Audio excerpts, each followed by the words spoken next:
មិនធានមកហើយបងធានខ្ញុំនឹកបងណានេះបងជប់បាកងតូចមែនទេត្រូវហើយអូនបងត្រូវបានសម្រាប់បាកងតូចមួយខែមកលេងផ្ទះចិត្តនឹងម៉ែបានសុខសប្បាយជាទេចាសុខជាទេបងប៉ុន្តែចិត្តក៏នៅតែកាត់ទុកក្រៀមក្រំតែអញ្ចឹងមិនដាច់ឃើញសើចសប្បាយម្ដងណាទេកម្មផលគ្រួសារយើងអីក៏អាក្រក់ម្ល៉េះតោះបងឆាប់ចូលទៅក្នុងផ្ទះទៅ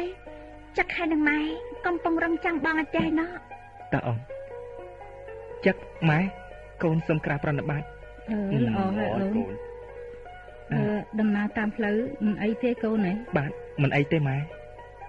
ចុះការរៀនសូត្ររបស់ឯងយ៉ាងណាទៅហើយបន្ទឿនការរៀនសូត្ររបស់កូនបានល្អប្រសើរគ្រប់មុខវិជ្ជាទាំងអស់គ្មានអីគួរឲ្យបារម្ភទេចឹកល្អណាស់កូនប្រុសធ្វើជាប្រុសត្រូវតែអញ្ចឹងទើបសមជាកូនពុកណា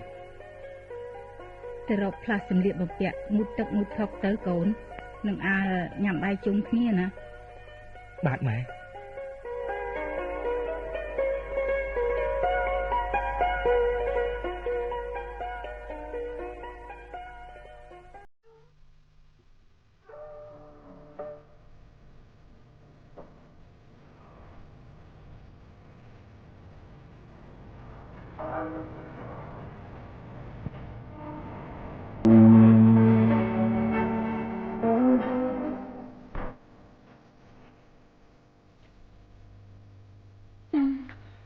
ងមិនធាន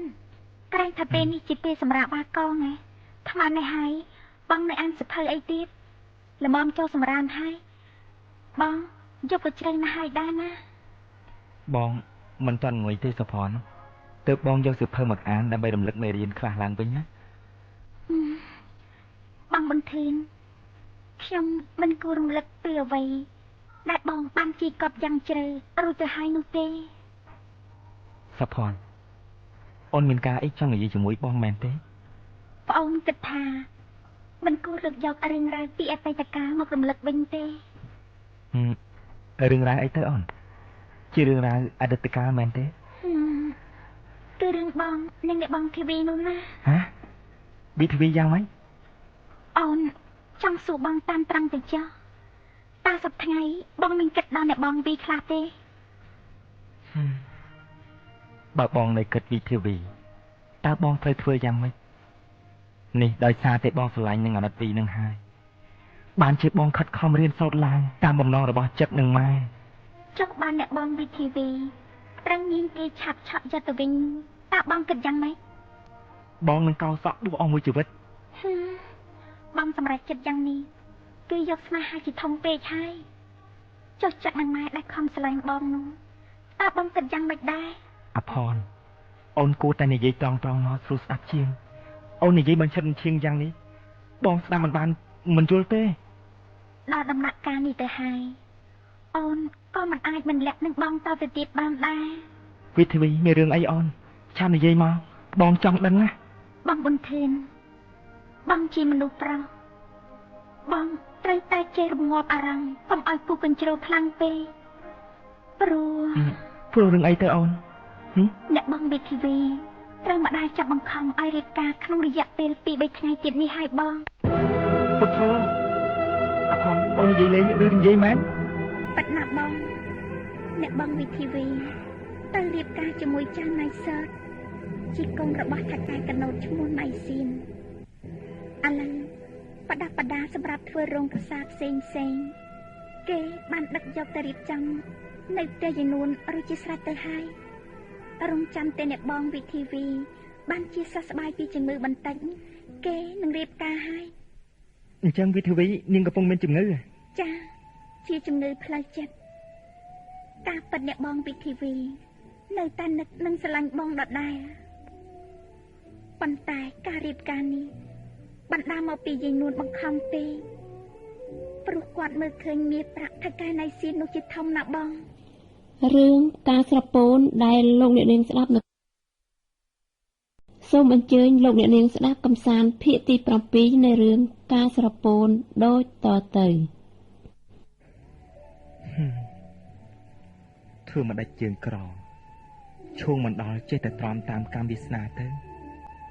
បើផលបុណ្យនិស័យយើងមានបងគង់នឹងបានជួបនាងទេណាយបងទៅស្នាក់ស្នាយ